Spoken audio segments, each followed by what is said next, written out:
Hi friends, welcome to lecture number 1 on derivative analysis and valuation, जहां पे हम लोग डेरिवेटिव एनालिसिस एंड वैल्यूएशन के जो कॉन्सेप्ट्स हैं उनको डिटेल में डिस्कस करेंगे, but at the same time we will keep our discussion exam focused as in हम लोग किसी भी तरीके से अननेसेसरी चीज़ों को डिस्कस करके हमारा जो एग्जाम प्रिपरेशन टाइम है उसे वेस्ट नहीं करेंगे. सो विल मेक श्योर कि जो भी करिकुलम में दिया है उसको डिटेल में डिस्कस करें without discussing anything which is not relevant for our curriculum. साथ ही में इसमें क्वेश्चन सॉल्विंग सेशंस होंगे, डिस्कशन सेशंस होंगे. अगर आपको कोई डाउट्स है so you can definitely WhatsApp me on my number. मेरा व्हाट्सएप नंबर आपको नीचे स्ट्रिप पे मिल जाएगा. नाउ यहाँ पे ये जो पर्टिकुलर सीरीज है ये अवेलेबल रहेगी फ्रीली टिल नवंबर 23. और डिस्कशन जो होगा वो एज पर न्यू मॉड्यूल होगा, बट कंटेंट जो है ये ओल्ड के लिए भी रिलेवेंट है. जैसा आपको पता होगा कि ओल्ड एंड न्यू में बहुत ज़्यादा चेंजेस नहीं है, और जहां जहां पे स्पेसिफिक चेंजेस होंगे, जो कंटेंट सिर्फ न्यू वालों के लिए अप्लीकेबल है, उन वीडियोस में मैं स्पेसिफिकली बता दूंगा कि ये कंटेंट सिर्फ न्यू के लिए अप्लीकेबल है, ओल्ड वालों के लिए देखना ऑप्शनल है. ऑप्शनल क्यों? आप अगर चाहते हो कि आपका थोड़ा नॉलेज इनहांस हो और आप ओल्ड करिकुलम से हो, तो आप वो कंटेंट देख सकते हैं. अगर आपको है कि टाइम वैसे ही कम पड़ रहा है प्रिपरेशन के लिए, तो मेरा रिकमेंडेशन रहेगा कि अवॉइड करें वो वीडियोस देखना जो न्यू करिकुलम के लिए अप्लीकेबल है और ओल्ड के लिए अप्लीकेबल नहीं है. ठीक है. And obviously for new curriculum तो अप्लीकेबल है ही. जो भी न्यू करिकुलम के हिसाब से वही मॉड्यूल हम लोग यूज करें, उसी के हिसाब से सारा डिस्कशन होने वाला है. अगर आप ऑन एन एवरेज कंपेयर करो with old curriculum and new curriculum, तो यहाँ पे आपको डिस्कशन वाइज काफी सारे पॉइंट्स नए मिलेंगे, बट मेजॉरिटी पॉइंट्स जो है वो थोड़े थियोरटिकल टाइप के पॉइंट्स हैं. दैट इज कॉन्सेप्ट जो दिए हुए थियोरटिकल टाइप के कॉन्सेप्ट्स हैं जो न्यू करिकुलम में वर्सेस ओल्ड करिकुलम को अगर कंपेयर करते हैं तो. एंड जो ब्रॉड एरिया था इस डिस्कशन का, that is forward futures and options, उनकी प्राइसिंग, उनका payoff, profit diagram, hedging and then speculation. And ये जो डिस्कशन था, बेस लाइन डिस्कशन जो था, ये दोनों के लिए ही अप्लीकेबल है. That is old curriculum as well as new curriculum. That is November 23 and May 24 and onwards. So दोनों के लिए applicable है. ठीक है. एक बार हम लोग आउटलाइन देख लेते हैं कि चैप्टर में क्या क्या दिया हुआ है, एंड देन उसके हिसाब से we will start a discussion. We will start a discussion from the basics and detail में धीरे धीरे आगे बढ़ेंगे. Now let's see डिस्कशन में एरिया क्या क्या दिया. This first of all this is the introduction of forwards, futures and options पहले पार्ट में कवर होता है. That is, then we have the forwards contract, then we have the difference between the forwards contract and future contract, and don't bother about it. हर एक चीज़ को मैं इतने detail and इतने simplistic language में explain करूंगा कि आपको शायद ही किसी चीज़ में या किसी कॉन्सेप्ट में दिक्कत होगी. आई promise you that. Then we have the pricing or valuation of forwards and futures contract. So the proper term is valuation only. Pricing is based on demand and supply. ठीक है. Then we have the types of future contract. So this is a discussion but basic simple discussion है. Then we have just a second options का discussion. Then types of options, pay off कैसे होगा, profit कैसे निकलेगा, and what is a long, short, and what is call option, what is put option, and everything is discussed here. Then we have the option valuation technique, जिसमें हम लोगों को पहले discuss करना है binomial option pricing and risk neutral methods और models. And then we also have the Black Scholes and Merton model, जो एक मैथमेटिकल फॉर्मूला दिया गया है by the Black Scholes and Merton. Okay, so I don't know, सिर्फ Black Scholes model लिखता है, but actually the model is Black Scholes and Merton model. Okay, so finally ये जो फॉर्मूला था ये मेटन ने बना के दिया था ब्लैक एंड शोल्स को, और जो नोबेल प्राइज मिला था वो ब्लैक एंड मेटन को मिला था because Scholes died before receiving Nobel. And Nobel जो एक्सपायर हो जाते हैं, मतलब जिंदा नहीं रहते, उन लोगों को नोबेल नहीं मिलता है. सो अगर आप जिंदा हो तो ही नोबेल मिल सकता है. That's the rule of Nobel. Then we also have the discussion on Greeks. ये थोड़ा सा थियोरटिकल डिस्कशन है, बट इसमें बहुत बढ़िया प्रैक्टिकल डिस्कशन हो सकता था. अगर ICAI चाहते हो तो अच्छा प्रैक्टिकल सेटअप किया जा सकता था, या न्यूमेरिकल साइड में सेटअप किया जा सकता था. That is calculation of delta, vega, gamma, theta, okay, rho and so on. So rho इतना ईजी नहीं है कैलकुलेट करने के लिए, but at least delta, gamma and vega तो हो ही सकता था. Now we have the exotic option. Exotic option की ही वेराइटी होती है, थोड़े फैंसी टाइप के ऑप्शन. ठीक है. Then we have the credit derivatives directly linked है सिक्योरिटाइजेशन वाले चैप्टर से. So we will take this call कि इसको यहीं पे डिस्कस करना है बाय इंट्रोड्यूसिंग सिक्योरिटाइजेशन का इंट्रोडक्शन, या सिक्योरिटाइजेशन के चैप्टर के साथ में बाद में इसको कवर करना है. That we will decide later, because इस बार मैंने ना टीचिंग ऑर्डर चेंज कर दिया. So we are starting with the derivatives, so we have to take this call, but बहुत टाइम है इस पर्टिकुलर सेशन को, लाइक 10 लेक्चर्स के बाद में आएगा. Then we have credit default swap, again linked with the securitization. Then we have features of credit default swap, and then we have the real options. Real options is linked with the capital budgeting chapter. Then इसमें real options में again we have the binomial, risk neutral and Black Scholes model for pricing और valuation of real options. Again यहाँ पे मेरा थोड़ा सा disagreement है ICI से, बिकॉज जिस तरीके से ये मॉडल्स लगाए गए हैं एज इट इज़ ऐसे मॉडल्स लगाने में प्रॉब्लम है. जो प्रॉपर अकेडमी में जो होता है वो इस चीज़ को बोलता है कि रियल ऑप्शंस के ऊपर BSM वगैरह लगाना is not that good thing. ठीक है, then we have the commodities derivative, so वो भी हम लोग डिस्कस करेंगे. एंड देन इसके बाद में okay commodity futures, commodity swaps, and then we have hedging with commodity derivatives. Then we have the weather derivatives, good introduction. Electricity derivatives, बहुत ही basic discussion. Then we have the electricity forwards, electricity futures and electricity swaps. ये जो पूरा content है ना, ये mainly आपके जो ऑब्जेक्टिव एग्जाम है उसमें ज़्यादा इंपॉर्टेंट है compare to the descriptive part.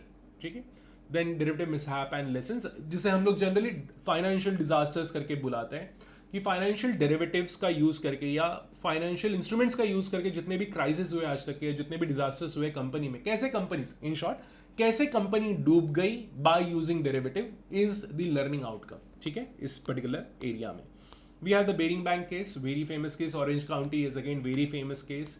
Almost ये जो केसेस यहाँ पे दिए हुए ना, इनके ऊपर या तो आपको डॉक्यूमेंट्री मिल जाएगी यूट्यूब के ऊपर, या आपको मूवी मिल जाएगी. ठीक है, सो जब भी ये डिस्कशन आएगा तो मैं उस टाइम पे आपको बता दूंगा कि कौन सी मूवी अवेलेबल है. ठीक है, then we have the lessons from derivative mishap and so on. यहाँ पे एक और चीज़ हो सकती थी, एक और केस हो सकता था, बट दैट्स फाइन. लाइक मैं बोलूँगा कि ये भी ऐड करना चाहिए, तो आप बोलोगे कि हमारा करिकुलम बढ़ा रहे हैं, सो ठीक है, दैट्स फाइन. ठीक है, चलो. Then we have the test your knowledge वाला पोर्शन, प्रैक्टिकल क्वेश्चंस. मैंने ब्रॉडली इसको ओवरव्यू किया हुआ है.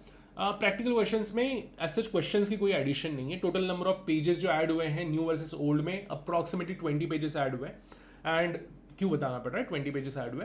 सो मेनली न्यू करिकुलम वालों को 20 पेजेस मेनली थियोरेटिकल नेचर के पढ़ने, एडिशनल बाकी का content is exactly same for old curriculum and the new curriculum. Now let's start with our fundamental और बेसिक डिस्कशन. जिस डिस्कशन का नाम है द कॉन्सेप्ट ऑफ डेरिवेटिव. अच्छा, जो लोग मेरी वीडियोस फर्स्ट टाइम देख रहे हैं उन लोगों के लिए एक छोटा सा डिस्क्लेमर. मेरी हैंडराइटिंग बचपन से खराब है, सो कोई भी ये कंप्लेंट ना करे कि मेरी हैंडराइटिंग खराब है तो समझ में नहीं आता है. I expect you are C A final student, और आई एक्सपेक्ट कि आप जो मैं बोल रहा हूँ और जो मैं लिख रहा हूँ उसको लिंक कर पाए, उसको समझ पाए. सो वो 5th स्टैंडर्ड वाला वो नहीं लेके चलना है कि अरे हैंडराइटिंग खराब है एंड सो ऑन. ठीक है, चलो. सो हैंडराइटिंग ऐसी ही रहेगी. हैंडराइटिंग में कोई इंप्रूवमेंट होने के चांसेस मुझे नहीं दिखते हैं. साथ में मुझे फास्ट भी लिखना है, मैं थोड़ा स्लो लिखूँ तो थोड़ा ढंग का लिख भी पाता हूँ, बट अदरवाइज बहुत बेकार हैंडराइटिंग है मेरी. ठीक है, सो चलो. Now derivatives first. यहाँ पे हम लोग कॉन्सेप्ट्स कौन कौन से डिस्कस करने वाले, पहले एक आउटलाइन दे देता हूँ मैं आपको, and then we will see details of derivative, meaning क्या होता है, टर्म का मतलब क्या होता है एंड सो ऑन. सो पहले हमें डिस्कस करना है forwards and futures. Forwards and futures एक ही टाइप के डेरिवेटिव है, नेचर सेम है, बट जिस तरीके से ट्रेड होते हैं या जिस जगह पे ट्रेड होते हैं उसमें एक डिफरेंस आता है. Then we have options, then we have swaps, and then we have FRAs, forward rate agreement. Now see, forward futures and options, इस चैप्टर में ये हमारा प्राइमरी डिस्कशन है.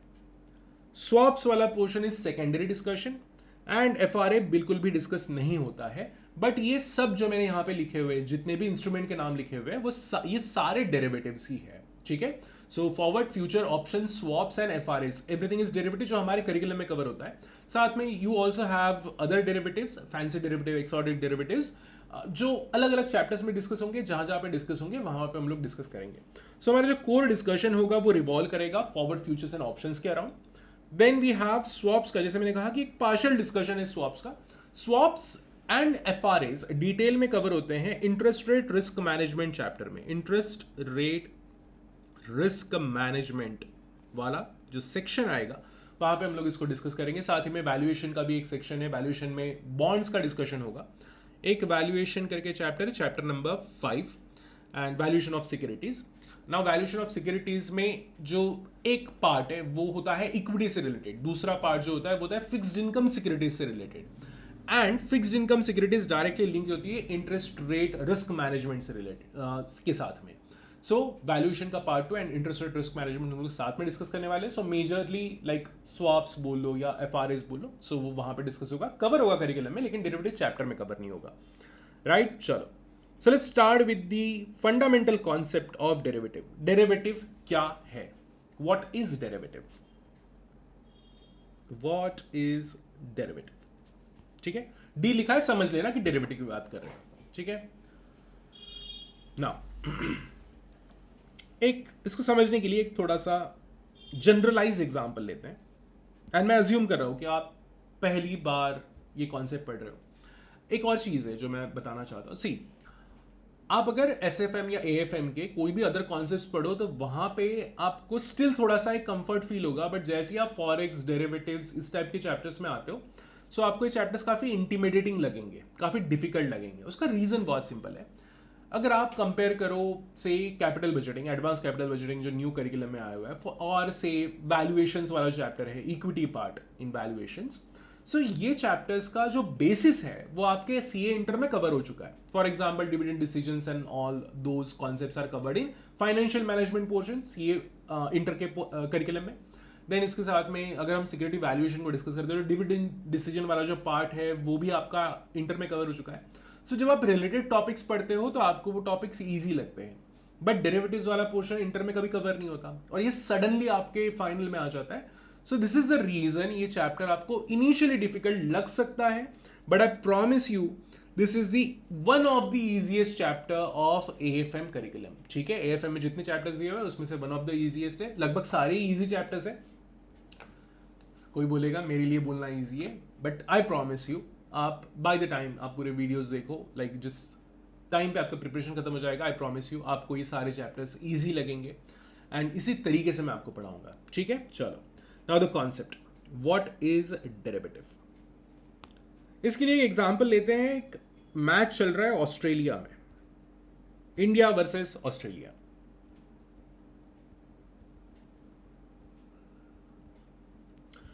इंडिया वर्सेस ऑस्ट्रेलिया में विराट कोहली जस्ट अभी पिच पे आए बैटिंग करने के लिए, एंड करंटली ऑब्वियसली अभी अगर पिच पे आए तो रन 0 होंगे.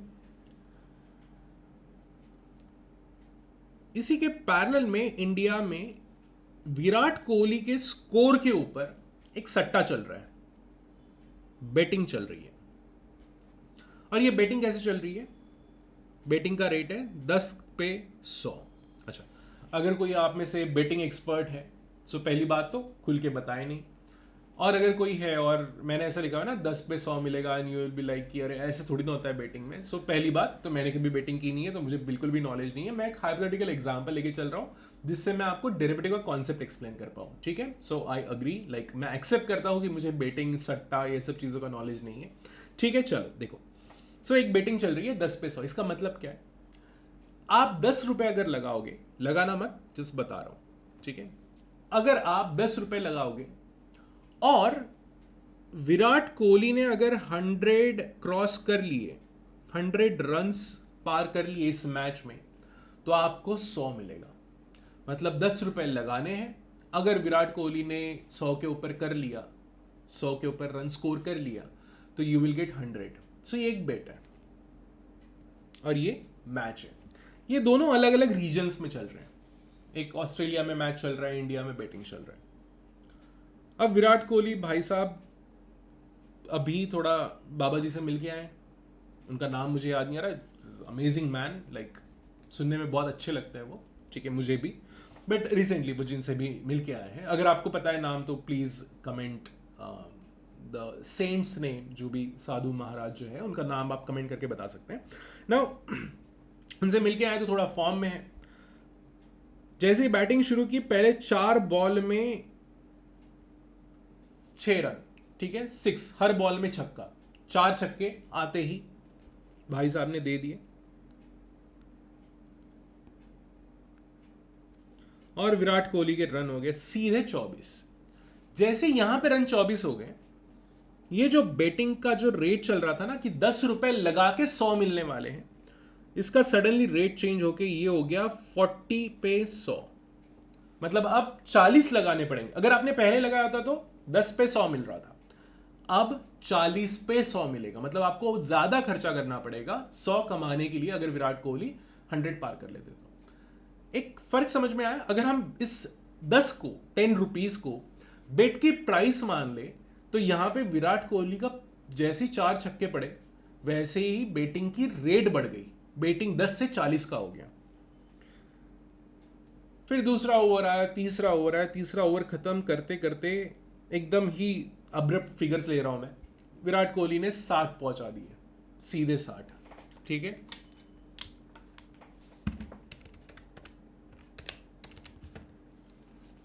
और जैसे ही ये 60 पहुंचे अब बेट का रेट हो गया है 80 लगाओ तो 100 मिलेंगे, 80 अगर लगाओगे तो 100 मिलेंगे।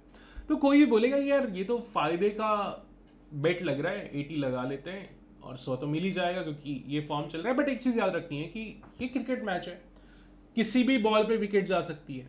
तो जो बेट सेल करने वाला है आपको, जो बेट दे रहा है, जो बुकी है, जो बुकी आपको बेट दे रहा है, उसको वो अपना एक कैलकुलेशन लेके चल रहा है कि हाँ ये प्रोबेबिलिटी, ये पॉसिबिलिटी है कि विराट कोहली आउट भी हो सकता है।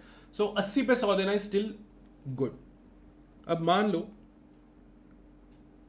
ये हो जाता है 90, तो अब ये बेट जो होगी ये हो जाएगी 99 पे 100, मतलब 99 आप लगाओगे, मतलब 99 एडवांस में पे करना है। अगर विराट कोहली 100 के पार चले गए तो 100 आपके 1 रुपए का फायदा हो रहा है, और अगर विराट कोहली आउट हो गए, अगर विराट कोहली आउट हो गए तो 99 तो गए आपके। सिंपल।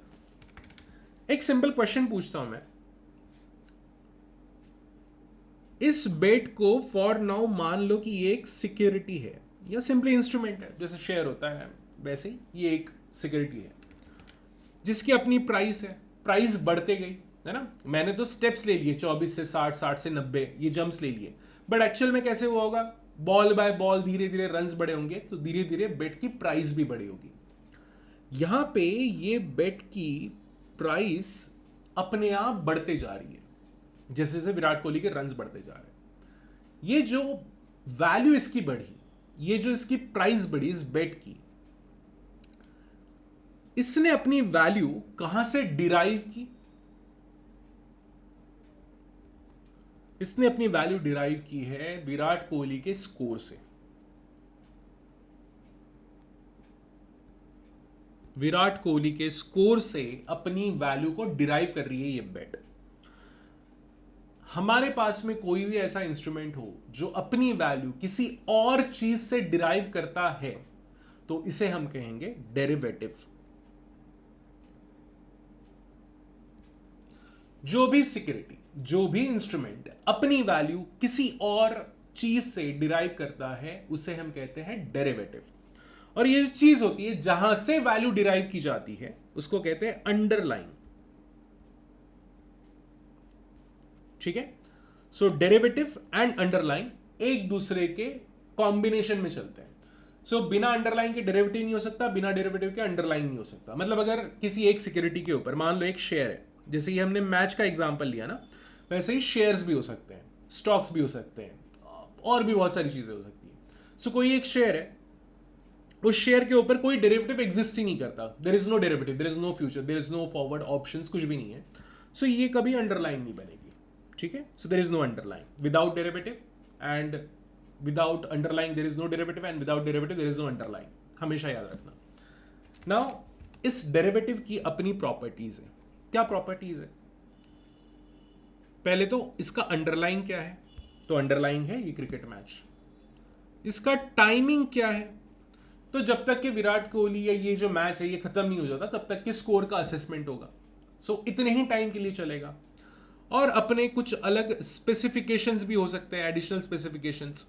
स्पेसिफिकेशन मतलब कि एग्जैक्टली कितने के पार जाने के बाद में, जैसे यहां पे 100 के ऊपर अगर ऊपर गया तो ही आप बेट जीतोगे, otherwise there is no value. तो 100 जो है ये स्पेसिफिकेशन हो गया उसका, है ना, कि इतनी जो वैल्यू है इसके ऊपर अगर जाता है रन तो ही आपको कुछ वैल्यू मिलेगा इस डेरिवेटिव से। मे बी कुछ स्पेसिफिकेशन, अभी सब कुछ मैं लूजली समझा रहा हूं, ठीक है। फिर धीरे धीरे उसको बुनेंगे, कॉन्सेप्ट को प्रोसेस करेंगे, कुक करेंगे। Now see here, underline, derivative, ये होगी इसकी प्रॉपर्टीज। अब अगर कोई एक महान आदमी नहीं, ये बेट में एंटर कर लिया है और वो बोले कि यार विराट कोहली तो 50 पे आउट हो गए, तो एक काम करते हैं, एक और मैच का वेट कर लेते हैं, दूसरा जो मैच आएगा, अगला मैच विराट कोहली का जिसमें विराट कोहली खेल रहे होंगे, उसमें हम लोग चेक कर लेंगे कि विराट कोहली 100 के ऊपर ज्यादा ही नहीं, उसके हिसाब से जीतेंगे या हारेंगे वो डिसाइड कर लेंगे। तो वो बुकी बोलेगा पहली बात तो सुन, ये जो बेट थी ये स्पेसिफिकली लिंक थी इस मैच से, ऑस्ट्रेलिया वाली जो मैच चल रही है वो भी इस दिन, आज जो मैच चल रही है बस उसी से लिंक थी। इसके बाद में विराट कोहली क्या करता है उससे हमें कोई लेना देना नहीं। ये बेट जो मैंने अभी बताई 10 पे 100, 40 पे 100, 80 पे 100, 90 पे 100, ये वाली बेट सिर्फ एक जगह पे लिंक्ड है, ऑस्ट्रेलिया वर्सेस इंडिया, एक स्पेसिफिक डेट पे एंड विराट कोहली। अब इस केस में मान लो रोहित शर्मा आके अगर 100 के ऊपर मार के चले जाए तो आपकी बेट का कोई फायदा नहीं है, you have to focus on Virat Kohli only, ठीक है। So this derivative and underline, इसमें हमने जो एग्जांपल लिया which is of betting and then cricket match, इन्हीं जगह पे आप डेरिवेटिव में नाम दे सकते हो स्पेसिफिक। आप इस डेरिवेटिव को बेटिंग बोलने के बजाय आप इसको फॉरवर्ड बोलो, फ्यूचर्स बोलो, ऑप्शंस बोलो, डिपेंडिंग ऑन किस टाइप की बेट है, ये इसका नेचर डिसाइड करेगा। देन अंडरलाइन वाली साइड में यहां पे क्रिकेट मैच है, बट देर आर पॉसिबिलिटीज की अदर अंडरलाइंस भी हो सकती है, दूसरी अंडरलाइंस भी हो सकती है। तो कौन कौन सी अंडरलाइंस पॉसिबल है? So let's see. सबसे पहले जो अंडरलाइन पॉसिबल है वो है इवेंट। इवेंट मतलब जैसे क्रिकेट मैच हो गया, टेम्परेचर हो गया, एवरेज रेनफॉल हो गया। सो वेदर डेरिवेटिव्स में मेनली रेनफॉल, टेम्परेचर, इन सब चीजों पे होता है, तो ये सारे तो इवेंट्स है ना। सो इवेंट्स मतलब कि टेम्परेचर कितना हो गया, ये तो इवेंट है कि इस बार बहुत बारिश हुई इंडिया में, सो ये एक इवेंट हो गया, सो ये इवेंट हो गया, ठीक है। सो इवेंट के ऊपर मतलब अंडरलाइन इवेंट हो सकता है, अंडरलाइन कोई शेयर हो सकता है, जैसे रिलायंस इंडस्ट्रीज लिमिटेड, ये एक शेयर हो गया, शेयर अंडरलाइन हो गया। अब शेयर की जैसे जैसे प्राइस बढ़ेगी वैसे वैसे आपके डेरिवेटिव की प्राइस बढ़ेगी। वैसे ही कमोडिटी हो सकती है, for example gold, so gold underline हो सकता है, ये डेरिवेटिव है, ये अंडरलाइन।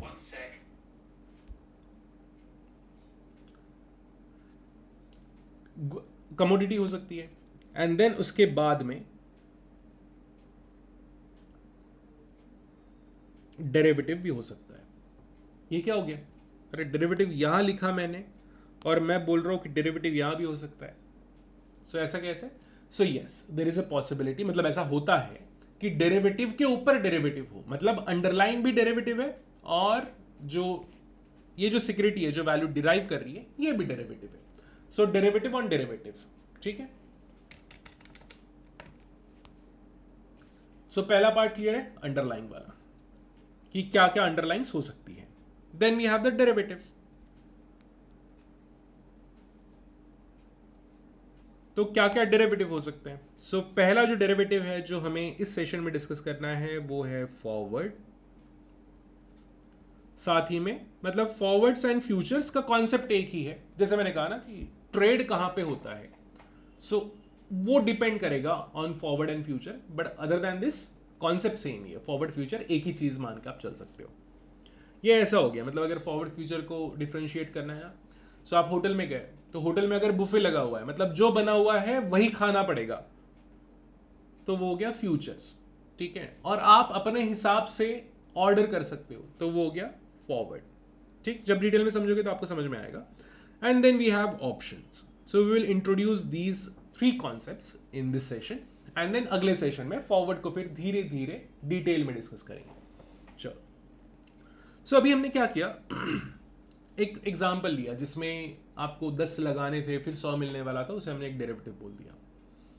ये भी हो सकता है कि आपको लगाने कुछ भी नहीं है, यू हैव टू सिंपली बेट, और उस बेट में आप जीत भी सकते हो हार भी सकते हो, बट हारने का और जीतने का तरीका इज लाइक एडवांस पेमेंट कुछ भी नहीं है, बट द थिंग इज कि जितने विराट कोहली ने फॉर एग्जांपल, बेट की वैल्यू यही है, मतलब अभी से विराट कोहली के रन जो है स्कोर करने वाले वो अभी भी 100 ही है, बट इसके पहले वाली बेट सिंपल थी कि 10 लगाने हैं, विराट कोहली ने 100 के ऊपर अगर कर लिया तो वो आपको पेमेंट करेंगे, मतलब 10 के ऊपर आपको 100 मिलेगा। बट बेट ऐसी भी हो सकती है, एक हाइपोथेटिकल सिनारियो, कि विराट कोहली के जो भी रन्स होंगे, जो भी स्कोर होगा, उस स्कोर के हिसाब से पेमेंट डिसाइड होगा। मान लो आपका बोलना है कि विराट कोहली 100 के ऊपर जाएंगे एंड स्कोर रह गया 50, या इसको 40 ले लेते हैं, स्कोर रह गया 40, तो आपको पे करना पड़ेगा जितना भी रन शॉर्ट रहेगा, क्योंकि आपने बोला ना 100 के ऊपर जाएगा, तो 40 पे आउट हो गया, तो 40 में जितना रन शॉर्ट रह गया 100 से, उतना विच इज 60, वो आपको पे करना पड़ेगा बुकी को। और अगर स्कोर 140 हो गया तो आपको मिलेगा 140 minus 100 which is 40 you receive. So ये एक तरीके का बेट हो गया, मतलब आपने एडवांस में कुछ भी नहीं लगाया, बट अब कितना पे करना है ये डिसाइड होगा टोटल नंबर ऑफ कितने रन हुए हैं उसके हिसाब से। ठीक है, सो ये कहां पे मैं लिंक कर रहा हूं ये आपको समझ में आ जाएगा when we discuss the forward. So ये जो फॉर्मेट अभी मैंने बताया ये था फॉरवर्ड टाइप का फॉर्मेट, जो मैंने यहां पे बताया ये था ऑप्शन टाइप का फॉर्मेट। ठीक है, ऑप्शन टाइप मतलब जहां पे आपको एडवांस पेमेंट करना है और फिर ये डिसाइड होगा कि आप जीतोगे या हारोगे, और फॉरवर्ड में जब वो टाइम आएगा, जब एक्सपायरेशन आएगा उस फॉरवर्ड कॉन्ट्रैक्ट का, तभी डिसाइड होगा कि आप हारोगे या जीतोगे, whatever it is. Now let's see concept of forward. Forward क्या चीज है, this is the first question, what is forward. बहुत ही बेसिक कॉन्सेप्ट है, बहुत ही सिंपल कॉन्सेप्ट है। टाइम T0 मतलब आज का दिन आप और मैं बात कर रहे हैं। आपने कहा कि एक साल बाद मेरी गर्लफ्रेंड को प्रपोज करना है, मेरी नहीं, मतलब मेरी शादी हो चुकी है, आपको आपकी गर्लफ्रेंड को, या अगर आप if you are girl then आपको आपके बॉयफ्रेंड को प्रपोज करना है। सो यू आर प्लानिंग क्या 10 ग्राम की जो गोल्ड की रिंग है वो मैं अपनी गर्लफ्रेंड को दूं या बॉयफ्रेंड को दूं, बट आपने अभी नहीं देना है, T0 पे नहीं देना है। आपने ये कब देना है, आपने देना है ये T1 पे। T1 मतलब एक साल बाद में आपको गोल्ड चाहिए, आज आपको चाहिए नहीं, बट आपको थोड़ा सा डर लग रहा है यार, जब तक के प्रपोज करने का टाइम आया और गोल्ड की अगर प्राइस बढ़ गई तो फिर दिक्कत हो जाएगी, और आप चाहते हो कि थोड़ा सा सेफली प्ले करें, अननेसेसरी नुकसान क्यों करना, और पता ही है कि एक साल बाद प्रपोज करना ही है, तो गोल्ड आज ही खरीद के रख लो। आज ही अगर खरीद के रख लेते तो प्रॉब्लम ये है कि आपको उसकी रिस्क बियर करनी पड़ेगी, कहीं से गिर जाए, आपके पर्स से गिर जाए, आपके घर से चोरी हो जाए, so there are infinite possibilities. So आप मेरे पास आए, अब मैं तो ढेर सारा गोल्ड लेके बैठा हूँ यहाँ पे। सो मेरे पास आए और आपने कहा कि मुझे ना 10 ग्राम्स ऑफ गोल्ड चाहिए। मैंने बोला हाँ ठीक है। मैंने आपको बताया 10 ग्राम्स का जो रेट लगेगा वो लगेगा 50,000। यू आर सेइंग नहीं आज नहीं चाहिए, मुझे T1 यानी एक साल बाद में, this is total time of 1 year, मुझे एक साल बाद में 10 ग्राम्स ऑफ गोल्ड चाहिए, मुझे आज नहीं चाहिए, बट मैं आपसे एक कमिटमेंट चाहती हूं या चाहता हूं, this is what you are saying, कि मैं आपसे एक कमिटमेंट चाहती हूं कि एक साल बाद में मुझे गोल्ड 50,000 में आप बेच दो। मैं आपको गोल्ड दूंगा एक साल बाद में 50,000 में। मैंने आपको बोला देखो भैया, पहली बात तो ये है कि ये जो 50,000 रेट है ना, ये आज का रेट है। अगर आपको मेरे से एक साल बाद 10 ग्राम गोल्ड खरीदना है तो मेरा रेट है 52,000, 2,000 एक्स्ट्रा ले रहा हूं मैं। क्यों 2,000 एक्स्ट्रा ले रहा हूं? जब हम फॉरवर्ड प्राइसिंग या फॉरवर्ड वैल्यूएशन पढ़ेंगे ना, तब आपको समझ में आएगा। अभी फिलहाल के लिए मान के चलो कि जस्ट मैं आपको चार्ज करने वाला हूं 52,000 एट टाइम T1, एक साल बाद में, और आपको मेरे पास आना पड़ेगा और आपको मेरे से गोल्ड खरीदना पड़ेगा irrespective of whatever is the contract, मतलब irrespective of whatever is the market price. ये हमारा कॉन्ट्रैक्ट है, इसकी वजह से आपको ये करना ही पड़ेगा। मार्केट प्राइस क्या है उससे कोई फर्क नहीं पड़ता। ये चीज आपको अब ध्यान में रखनी है। आपने मुझे कहा है कि मैं 10 ग्राम गोल्ड खरीदना चाहती हूं या चाहता हूं एक साल बाद में, 1 ईयर फॉरवर्ड में, एक साल बाद 1 year forward, 1 year forward. Contract कब हुआ? टुडे, T0 पे। खरीदना कब है? फॉरवर्ड में, या बोलो फ्यूचर में। आपको मेरे से गोल्ड फॉरवर्ड या फ्यूचर में खरीदना है, मतलब ट्रेड जो होगा, एक्चुअल ट्रांजैक्शन जो होगा वो इस पॉइंट पे होगा, जिसमें आप मुझे 52,000 पे करोगे और मैं आपको 10 ग्राम्स ऑफ गोल्ड दे दूंगा, जिसके अगेंस्ट में मैं 10 ग्राम्स गोल्ड आपको दे दूंगा। उसके फिर रिंग बनाओ, माला बनाओ, जो आपको अच्छा लगे वो बनाओ। Now this is very simple thing. आज हमने क्या किया, आज हमने कमिटमेंट किया। ये कमिटमेंट एक कॉन्ट्रैक्ट है।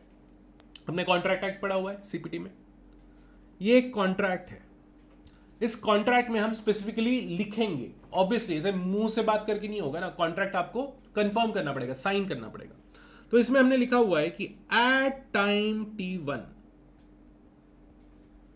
आप मेरे से गोल्ड खरीदोगे, आप मेरे से गोल्ड खरीदोगे जिसकी क्वांटिटी है 10 ग्राम्स एंड क्वालिटी है 24 कैरेट। क्या क्या लिखा है मैंने, क्या खरीदने वाले हो वो? अरे कुछ नहीं लिखा तो अब कल चल के 1 साल बाद में मेरे से भैंस मांगोगे, मैं भैंस कहां से दे दूंगा, है ना? सो आपको लिखना पड़ेगा क्या खरीदना है, गोल्ड। सिर्फ अगर गोल्ड ही लिख दिया और क्वांटिटी नहीं लिखा तो आप 1 साल बाद में आओगे 50,000 लेके, मैं बोलूंगा 1 ग्राम गोल्ड ले लो, तो दिक्कत हो गई ना। तो इसलिए हमें क्वांटिटी भी लिखना पड़ेगा। हमने क्वांटिटी और कमोडिटी मतलब गोल्ड एंड उसकी क्वांटिटी 10 ग्राम्स दोनों चीजें लिख ली है, लेकिन क्वालिटी नहीं लिखा। आप एक्सपेक्ट करके आ रहे थे 24 कैरेट होगा, मैंने दे दिया आपको 18 कैरेट। होता है या नहीं पता नहीं मुझे, लेकिन मैंने दे दिया आपको 18 कैरेट, तो आपका तो नुकसान हो गया। इसलिए हम लोग उसकी क्वालिटी भी लिखेंगे। सो हमने इस कॉन्ट्रैक्ट पे क्या लिखा है, कब, क्या, दैट इज कब मतलब किस टाइम पे, एट टाइम T1 1 साल बाद में। और 1 साल बाद का मतलब फिर 10 साल बाद भी मत चले जाना। 1 साल बाद मतलब जिस दिन 1 साल खत्म हो रहा है उस दिन आपको आना पड़ेगा। The world tour destination point is Los Angeles. ठीक है, एट टाइम T1 1 साल बाद में आना पड़ेगा। जिस दिन 1 साल खत्म हो रहा है उसी दिन आपको मेरे पास में आना पड़ेगा। देन उसके बाद में आप गोल्ड खरीदोगे, उसकी क्वांटिटी 10 ग्राम्स होगी, क्वालिटी 24 कैरेट होगी। और कितने में खरीदने वाले हो, तो ये भी आज ही हम अग्री करेंगे। और हमने अग्री किया 52,000। ठीक है, now you are buyer and I M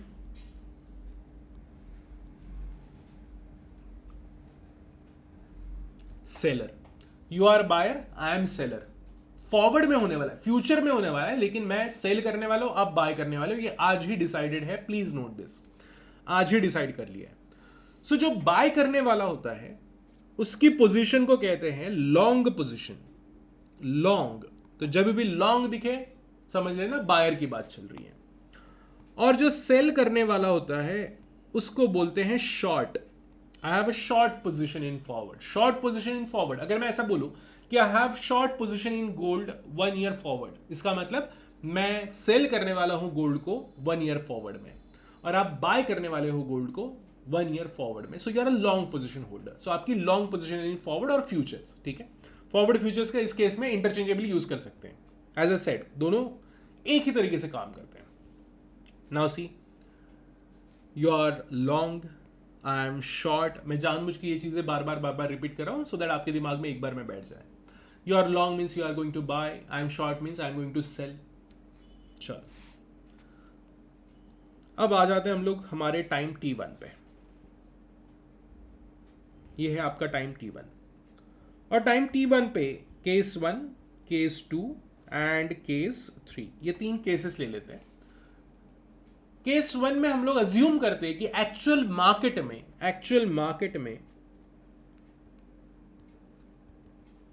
जो गोल्ड का प्राइस है वो हो गया है 55,000। केस 2 में अज्यूम करते हैं कि एक्चुअल मार्केट में गोल्ड का प्राइस है 52,000, यानी जिस टाइम पे आप मेरे से बाय करने आए। और यहां पे अज्यूम कर लेते हैं एक्चुअल मार्केट में गोल्ड का price is 50,000, obviously for 10 grams of gold. Now see, as a long, मतलब आप, and then we'll see as a short, यानी कि मैं बेचने वाला। अब जस्ट ये सिनारियो को सोचो। एट टाइम T1 आप 1 साल बाद में मेरे पास में पहुंचे, मार्केट में आपने चेक करके देखा, न्यूज़पेपर खोल के देखा, आप फोन खोल के देखा, और उसमें आपको पता चला यार गोल्ड का रेट 55,000 चल रहा है। बट आपको ऐसा लग रहा है यार थैंक गॉड थैंक गॉड मैंने एक साल पहले कॉन्ट्रैक्ट करके रखा था जिसमें मेरे पास में ये राइट है या ऑब्लिगेशन है, मेरे पास में एक राइट है कि मैं गोल्ड 10 ग्राम्स ऑफ गोल्ड मेरे से 52,000 में खरीद सकता हूं। सो कैन यू से कि आपका यहां पे 3,000 का प्रॉफिट हो गया, 3,000 का प्रॉफिट आपका हो गया। कैसे? मार्केट में जो चीज 55 की मिल रही है वो आप 52 में खरीद पा रहे हो, 55 की चीज 52 में खरीद पाना 3,000 का प्रॉफिट हो गया ना। सिंपल सी बात है, 55 की चीज 52 में खरीद पाना। और क्यों खरीद पाए? Because of forward. तो ये जो प्रॉफिट हुआ ये आपके फॉरवर्ड कॉन्ट्रैक्ट का प्रॉफिट है, ठीक है? या इसी को आप पे ऑफ भी बोल सकते हो, इसको आप पे ऑफ या प्रॉफिट बोल सकते हो, ठीक है? अगर मान लो आपने चेक किया मार्केट में कि रेट क्या चल रहा है, आपको पता चला 52,000 ही चल रहा है, हम केस 2 को डिस्कस कर रहे हैं, आपको पता चला कि 52,000 ही चल रहा है, मार्केट में 52,000 चल रहा है, आपने कॉन्ट्रैक्ट 52 का ही करके रखा हुआ है, कोई फायदा नहीं हुआ। सो यहां पे you have zero profit zero loss, कोई फायदा नहीं कोई नुकसान नहीं। और अगर केस 3 हो जाता है तो फिर आप छाती पीट रहे होंगे। क्या छाती पीट रहे होंगे? कि यार एक्चुअल तो 50,000 का है, मैंने कॉन्ट्रैक्ट करके रखा हुआ है 52 का। अगर आपको ऐसा लगता है कि आप बोलोगे कि जाता ही नहीं, मैं मेरे पास में आ ही नहीं रहे 52,000 में गोल्ड खरीदने के लिए, सो प्लीज रिमेंबर हमने कॉन्ट्रैक्ट करके रखा हुआ है, so I can take you to the court.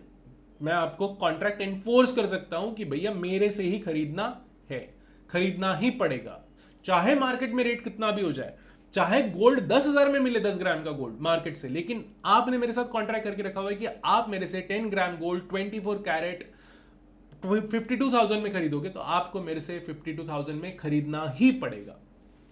सो ये करने की वजह से आप जो चीज मार्केट में 50 की मिल रही थी वो आपने मेरे से 52 में खरीदी क्योंकि आपने कॉन्ट्रैक्ट करके रखा, तो ये हो गया आपका फॉरवर्ड फ्यूचर्स, फॉरवर्ड से फ्यूचर्स कॉन्ट्रैक्ट का लॉस 2,000।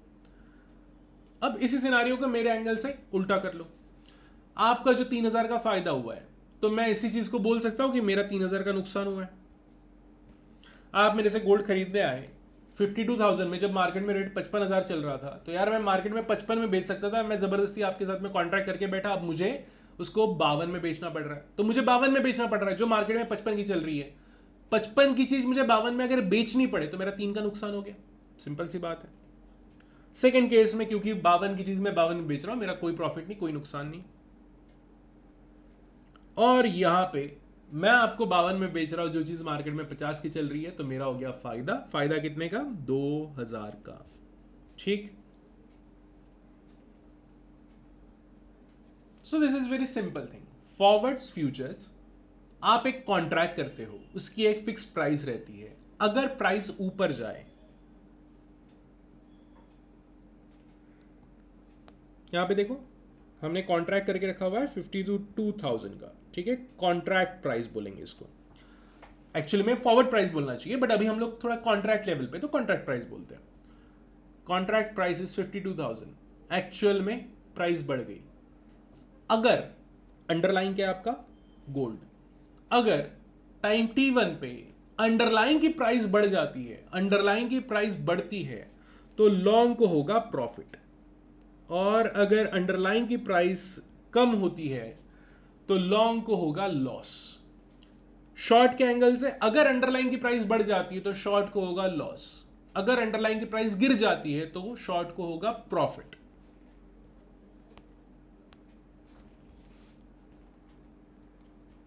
तो इससे हमें एक फंडामेंटल रूल मिल गया कि लॉन्ग, अगेन लॉन्ग gains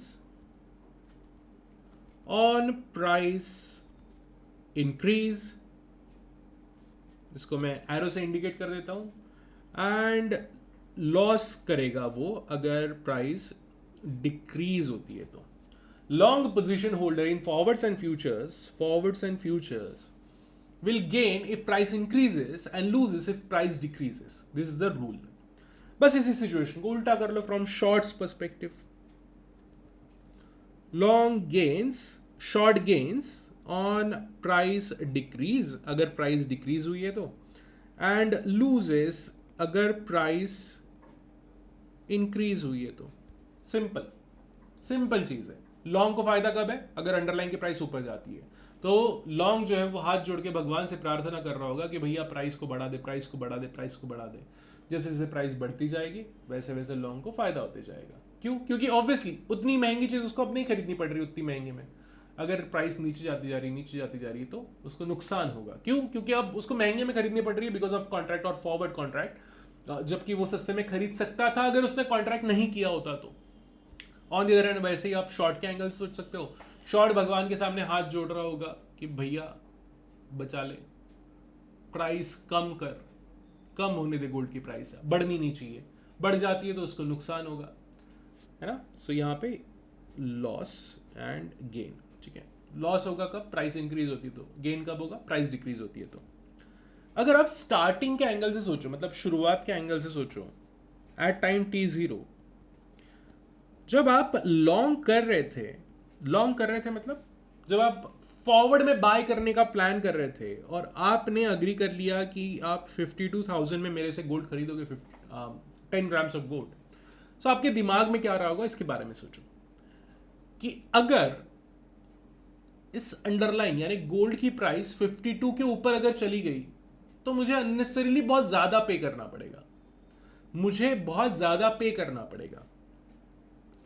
इसको हम ये भी बोल सकते हैं कि आपका जो फियर है या आपकी जो एक्सपेक्टेशन है, ये एक्सपेक्टेशन क्या है कि गोल्ड की प्राइस ऊपर बढ़ने के चांसेस ज्यादा है। This what you are thinking, आपके ओपिनियन के हिसाब से गोल्ड की प्राइस ऊपर जाने के चांसेस ज्यादा है and that's why you are entering into long forward. So ये आपका फियर है ना। और I can simply say you are expecting price increase. So इसी को हम लोग बोलते हैं बुलिश होना, bullish. So long is bullish on underline. So long को ये लगता है कि अंडरलाइन की प्राइस इंक्रीज होगी इसलिए वो एंटर करता है। सो लॉन्ग की पोजीशन हमेशा बुलिश होगी। लॉन्ग फॉरवर्ड की बात कर रहा हूं, चीजें एकदम बदल जाएगी जब हम ऑप्शंस में जाएंगे, ठीक है। अभी फिलहाल इतना ही समझो। फॉरवर्ड्स फ्यूचर्स बुलिश होने का मतलब, अगेन मैं बार बार रिपीट कर रहा हूं इसी चीज को, लॉन्ग फॉरवर्ड फ्यूचर्स जो होता है पोजीशन होल्डर वो बुलिश है मार्केट के ऊपर। एक एग्जांपल लेके चलो, सोचो इस तरीके से, अगर आपको ये कंफर्म है कि एक साल बाद में गोल्ड की प्राइस गिरनी ही गिरनी है, 100% आपको पता है कि गोल्ड का प्राइस ये एक साल बाद में 45 पहुंचेगा, अभी जबरदस्ती का बबल बना हुआ है और 50 पे पहुंच गया है, इतनी वैल्यू है नहीं गोल्ड की, 45 जाएगा, तो क्या आप कभी ये कॉन्ट्रैक्ट करोगे? नहीं करोगे। मतलब आप कभी लॉन्ग पोजीशन होल्डर बनोगे ही नहीं। देखो लॉन्ग कब बनते हैं? जब आप कॉन्ट्रैक्ट करते हो बाय करने का फॉरवर्ड में। तो अगर आपको ये कंफर्म है कि प्राइस नीचे जाने वाली गोल्ड की और आपको एक साल बाद में गोल्ड चाहिए, तो आप आज कॉन्ट्रैक्ट करोगे क्यों? आप तो बोलोगे ना एक साल बाद में सस्ते में खरीद लेंगे, वैसे भी गोल्ड का प्राइस ऊपर नहीं जाने वाला है। तो मतलब लॉन्ग पोजीशन तभी बनती है किसी भी ट्रेडर की या इन्वेस्टर की, मेनली ट्रेडर की, जब उसकी एक्सपेक्टेशन हो या जब वो बुलिश हो, मैंने एक्सपेक्टेशन हो प्राइस इंक्रीज की। इसी सिचुएशन में अपोजिट साइड में मैंने शॉर्ट लेके रखा हुआ है। शॉर्ट मतलब मैं आपको बेचने वाला हूं 52,000 में। मान लो अगर मैं भी बुलिश हूं और मुझे लगता है कि एक साल बाद में ये जो गोल्ड है, गोल्ड 55 में बिक रहा होगा। मेरा सिंपल क्वेश्चन है कि क्या मैं कभी कॉन्ट्रैक्ट करूंगा? मुझे अगर कंफर्म है कि 55,000 प्राइस होने वाला है गोल्ड का एक साल बाद में, तो यार सेंस नहीं बनता ना कि मैं आपके साथ में कॉन्ट्रैक्ट कर लूं कि 52 में बेच दूंगा जब मुझे पता है कि 55 होने वाला है। सो इसमें कोई सेंस नहीं है, मैं बुलिश नहीं हो सकता। तो मुझे क्या होना पड़ेगा? मुझे होना पड़ेगा बेरिश। अगर मैं बेरिश हूं, मुझे लगता है यार ये आपको इतना कुछ समझता नहीं है, आपको लग रहा है, आप डर रहे हो कि गोल्ड की प्राइस बढ़ जाएगी, you are bullish on gold. मुझे पता है कि गोल्ड की प्राइस 100% कम होने वाली है, मुझे पता है मतलब देखो जितने भी सारे ट्रेडर और इन्वेस्टर होते हैं ना, उनको पता कुछ नहीं होता, पर उनको पता होता है।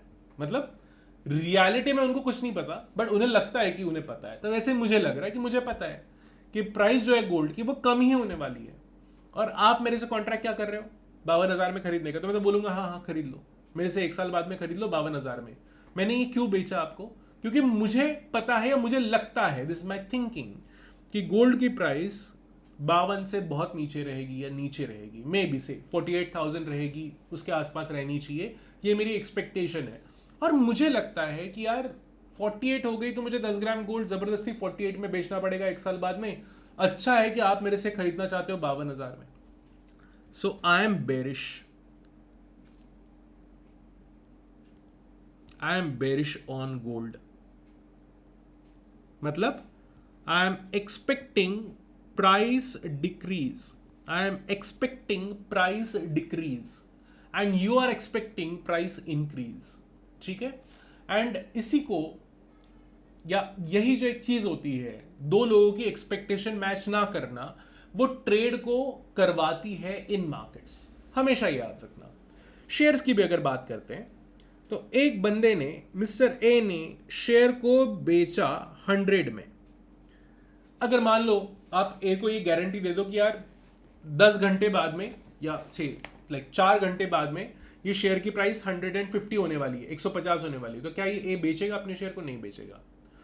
ए ने शेयर को सेल किया है और बी ने बाय किया है। ए ने सेल क्यों किया होगा वो सब छोड़ दो कि उसको पैसे की जरूरत होगी वगैरह, वो सब लॉजिक छोड़ दो फॉर नाउ। ए को ये लग रहा है कि यार ये 100 इसकी प्राइस हो चुकी है शेयर की, अब ये 100 से नीचे जा सकता है, तो इससे अच्छा मैं बेच के निकल लूं। ए ने जब बेचा तो क्या सोचा होगा कि यार ये प्राइस नीचे जा सकती है, he is expecting price decrease, और इसलिए उसने 100 में बेच दिया। उसी टाइम पे बी क्या सोच रहा है? बी ने जब 100 में खरीदा, आप अगर कोई शेयर खरीदते हो तो आपके दिमाग में क्या होता है कि ये शेयर की प्राइस नीचे जाएगी इसलिए आप खरीदते हो? क्या नहीं खरीदते, आपको लगता है कि शेयर की प्राइस ऊपर जाने वाली तभी आप खरीदते हो। So B is expecting price increase and A is expecting price decrease. और ये जो एक्सपेक्टेशन है ना, ये जब मिलती है तभी ट्रेड पॉसिबल है। रिमेंबर दिस, ए को लगना चाहिए कि प्राइस गिरने वाला है और बी को लगना चाहिए प्राइस बढ़ने वाला है, तभी ट्रेड पॉसिबल है, तभी ए बेचेगा और बी उसको खरीदेगा। मान लो इस पूरी दुनिया में सिर्फ 2 ही ट्रेडर्स बचे हुए हैं, ए और बी। ए को लगता है कि शेयर की प्राइस बढ़ेगी और बी को भी लगता है शेयर की प्राइस बढ़ेगी। ए बेचेगा नहीं, बी खरीद पाएगा नहीं, फंस गया मैटर, तो ट्रेड हो नहीं सकता।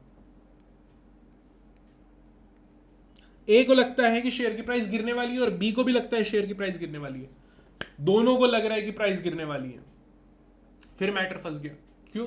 क्योंकि ए को भी लग रहा है गिरने वाला है, तो ए बेचने को तो तैयार हो जाएगा, ए बेच देगा, लेकिन बी खरीदेगा ही नहीं, क्योंकि बी को भी लगता है कि गिरने वाला है। तो आज जिसकी प्राइस गिरने वाली है उसको आप खरीदोगे थोड़ी, है ना? आप तो बोलोगे नहीं, जब गिरेगा तब मैं खरीदूंगा, अभी नहीं खरीदूंगा। सो ये जो है, ये चीज आपको समझनी है कि एक की एक्सपेक्टेशन इंक्रीज क्यों होनी चाहिए और दूसरे की एक्सपेक्टेशन डिक्रीज क्यों होनी चाहिए, और तभी ट्रेड पॉसिबल है। And for this reason, we have this situation that is a long and short. Long is bullish and short is bearish. Forwards and futures में एक बार मैं समअप कर देता हूँ। कॉन्ट्रैक्ट आपके समझ में आ गया होगा, प्रॉफिट वाली साइड को समझ लेते हैं। लॉन्ग जब कॉन्ट्रैक्ट में एंटर करता है तो he is bullish on market और अंडरलाइन की अंडरलाइन प्राइस बढ़ने वाली है। Short is bearish on market. So long हमेशा प्रे करेगा कि अंडरलाइन की प्राइस बढ़े, तब जाके उसको प्रॉफिट होगा। अगर अंडरलाइन की प्राइस नीचे जाती है तो तब जाके उसको लॉस होगा। On the other hand, short जो है उसको लगता है कि अंडरलाइन की प्राइस गिरने वाली है, बेरिश ऑन दी मार्केट, सो वो हमेशा प्रे करेगा कि मार्केट में प्राइस गिरे सो दैट उसको प्रॉफिट हो, और अगर बढ़ती है तो उसको नुकसान होगा। So long gains on price increase, short gains on price decrease, long loses on price decrease, short loses on price increase. This is what you need to remember. And ये आपको याद क्यों करना है? पहले तो समझ भी लेना है, समझ के साथ में याद भी रखना है।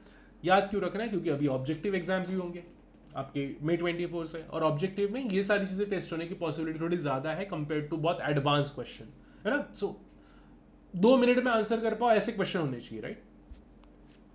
So I hope you understood the fundamental concept of forwards and futures. अब फॉरवर्ड एंड फ्यूचर में एक फंडामेंटल डिफरेंस समझ लो।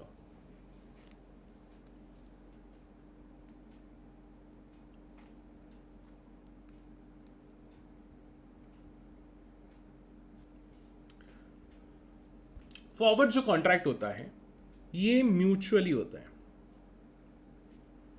म्यूचुअली आप और मैं बैठ गए, हमने डिसाइड किया भैया क्या खरीदना है, कब खरीदना है, कितने में खरीदना है, कितना किस क्वालिटी का खरीदना है, ठीक है? ये हमने म्यूचुअली बैठ के डिसाइड किया। अगर ये हो रहा है so this will be called as forward. अगर सेम चीज फ्यूचर्स में अगर होती है तो वो स्टैंडर्डाइज्ड होगी, और ये जो ट्रेड होगा ये होगा एक्सचेंज पे। फ्यूचर्स एक्सचेंज होता है simply the market, so futures exchange में ट्रेड होगा और फॉरवर्ड्स म्यूचुअली ट्रेड होगा। सो ये हम लोग बोलते हैं म्यूचुअली, बट वो एक्चुअली म्यूचुअली नहीं होता है। This is traded in OTC, over the counter market. OTC market, over the counter. Over the counter क्या होता है? अभी जैसे मैंने कहा ना कि म्यूचुअली डिस्कस करेंगे। सो मान लो मुझे गोल्ड बेचना है और आपको गोल्ड खरीदना है, तो आपको पता कैसे चलेगा कि मुझे बेचना है और आपको खरीदना है? This is the problem. मैं आपको डिस्कवर नहीं कर पाऊंगा और आप मुझे डिस्कवर नहीं कर पाओगे। तो इस प्रॉब्लम को सॉल्व करने के लिए एक OTC मार्केट बना हुआ है, और OTC मार्केट में फिर मार्केट में हम लोग डाल देंगे कि हाँ मैं इतना इतना बेचना चाहता हूं, फिर आप बोलोगे इतना इतना खरीदना चाहता हूं। सो मार्केट का काम है हम दोनों को मिलाना। जैसे वो शादी में होता है ना, वो एक होते हैं मिडल मैन होते हैं शादी में, या आपकी वेबसाइट होती है जीवनसाथी.com, ठीक है। अब वो शादी.com, ठीक है। सो शादी.com पे एक को शादी करनी है, दूसरे को शादी करनी है, एक लड़का एक लड़की है, और आजकल तो एक लड़का दूसरा लड़का, एक लड़की दूसरी लड़की, all the possibilities are there. So एक वो जो मार्केट है OTC मार्केट, उसमें कस्टमाइजेशन पॉसिबल है, ठीक है। सो ये जो है म्यूचुअली फॉरवर्ड म्यूचुअली, और म्यूचुअली का बोलने का मतलब है OTC में, ओवर द काउंटर में ट्रेड होगा, और जहां पे हम लोग कॉन्ट्रैक्ट को कस्टमाइज कर सकते हैं। तो कस्टमाइज करने का मतलब कैसे कि मैं बोल रहा हूं कि मुझे मेरे पास में 22 कैरेट है सेल करने के लिए, 22 कैरेट, और आप बोल रहे हो कि नहीं मुझे चाहिए तो 24 था, लेकिन ठीक है मैं अग्री कर लेता हूँ 22 में। सो आपने अग्री कर लिया। सो हम कस्टमाइज करते जा रहे हैं कॉन्ट्रैक्ट को, हम चेंज करते जा रहे हैं। Now understand the problem with exchange, ठीक है। फॉरवर्ड जब एक्सचेंज में गया तो वो फ्यूचर बन गया, नाम चेंज हो रहा है और बाकी कुछ स्पेसिफिकेशंस चेंज हो रहे हैं, बट फॉरवर्ड जब एक्सचेंज में गया तो फ्यूचर्स बन गया। इसका मतलब क्या समझो, ये आपका एक्सचेंज,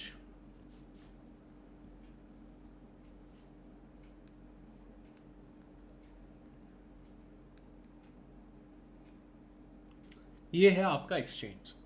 अब एक्सचेंज में क्या होता है ना, एक्सचेंज में सिंपली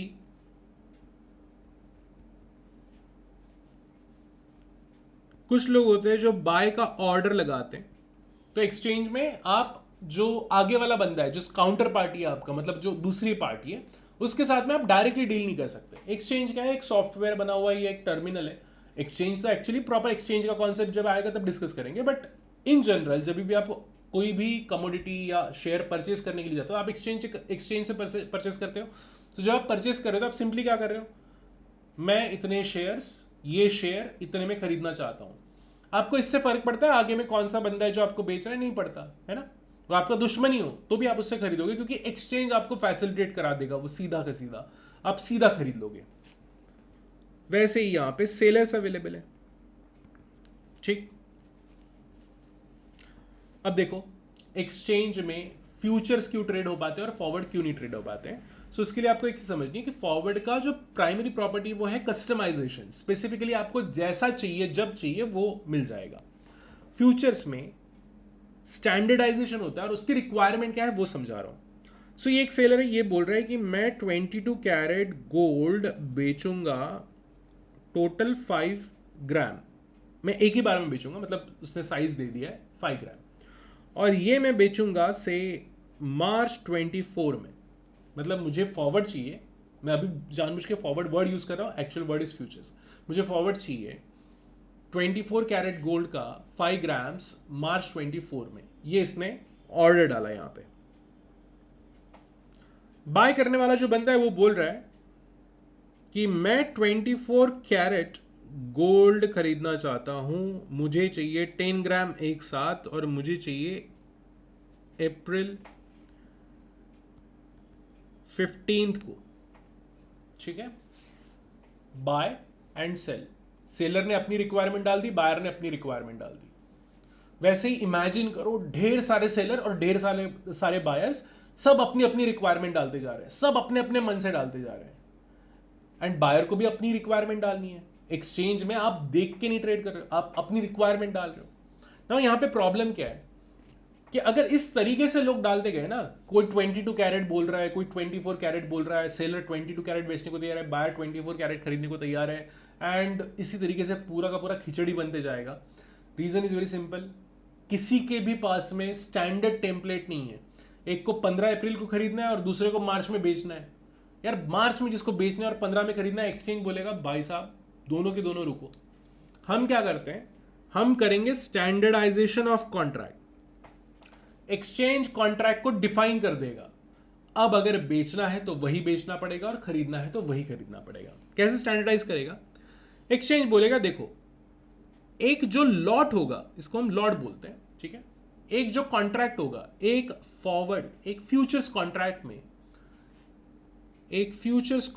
में 10 ग्राम गोल्ड ही सेल होगा। अगर किसी को 20 चाहिए ना तो दो कॉन्ट्रैक्ट खरीदे, 30 ग्राम चाहिए तो वो 3 कॉन्ट्रैक्ट खरीदे, किसी को 5 चाहिए तो भाग जाए यहां से, खरीदना नहीं है बिल्कुल भी, ठीक है। सो आपको स्टैंडर्ड सेटिंग में ही खरीदना पड़ेगा। तो एक कॉन्ट्रैक्ट में साइज फिक्स कर दिया गया, 10 ग्राम ऑफ गोल्ड। इस गोल्ड की क्वालिटी 24 कैरेट ही होगी और ये गोल्ड बेचा जा सकता है for futures with maturity of से March end, April end, May and.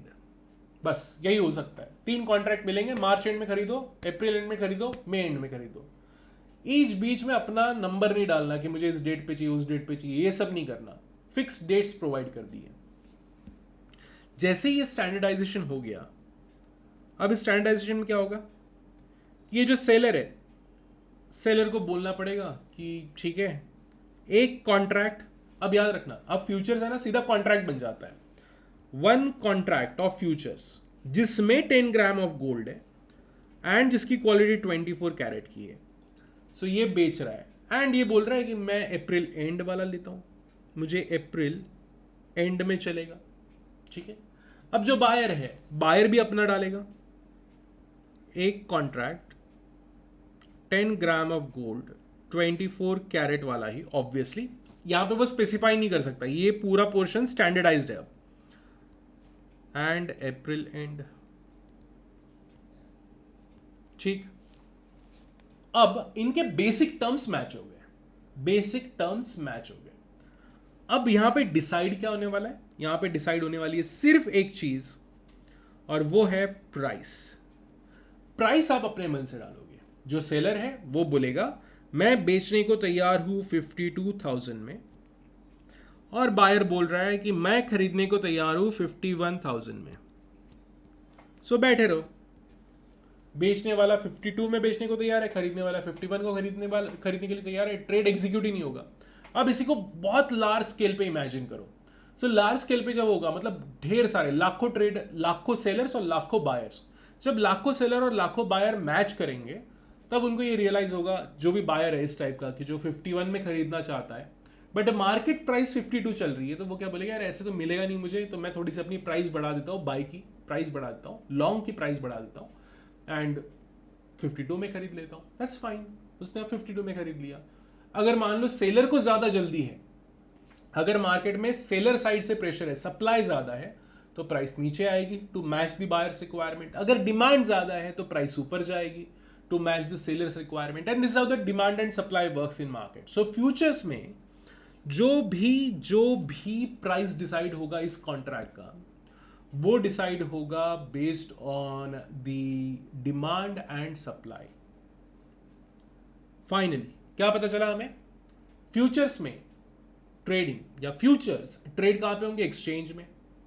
Futures में मतलब फ्यूचर्स में अगर आप ट्रेड करते हो तो आपको स्टैंडर्डाइज कॉन्ट्रैक्ट में ही ट्रेड करना पड़ेगा, जिसमें क्वालिटी, मैच्योरिटी सब कुछ फिक्स होगा। मैच्योरिटी क्या होती है, किस डेट पे डिलीवर करना है, सिंपल, मार्च एंड में करना है, अप्रैल एंड में करना है, मई एंड में करना है। और इसको हम और एडवांस स्टेज पे लेके जाएंगे ये पूरे डिस्कशन को, जब हम डिटेल में डिस्कस करेंगे। बट अभी के लिए जो मैं बता रहा हूं वो मोर देन इनफ है आपके लिए, ठीक है।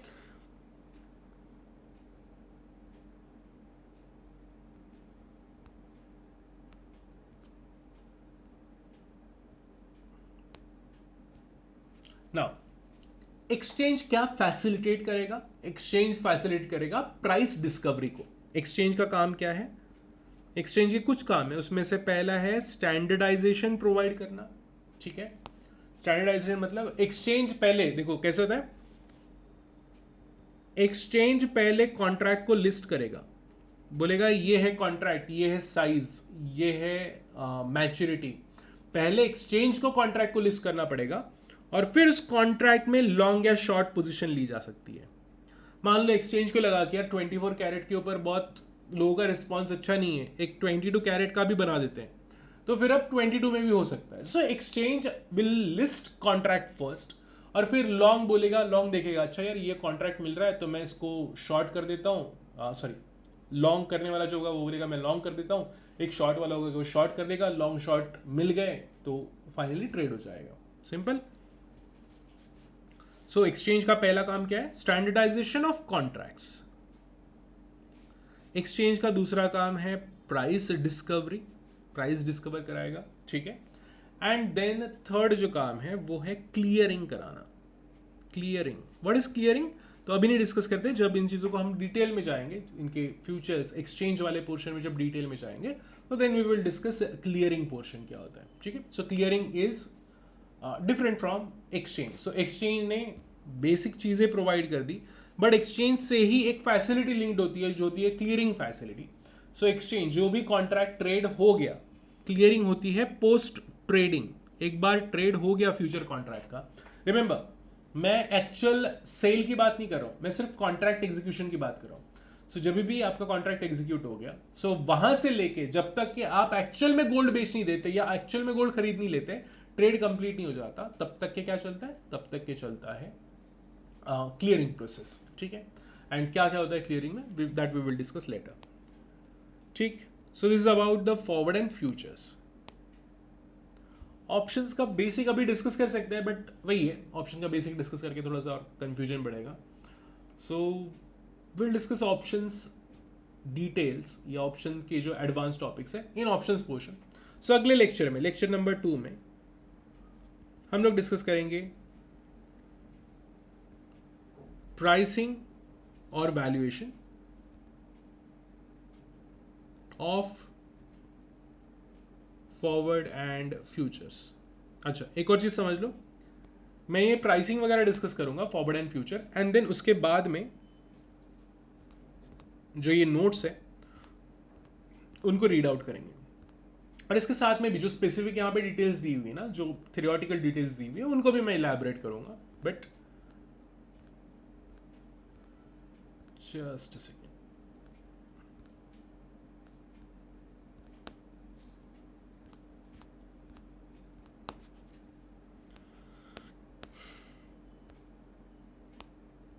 सो introduction, then we have the users, purpose क्या होता है।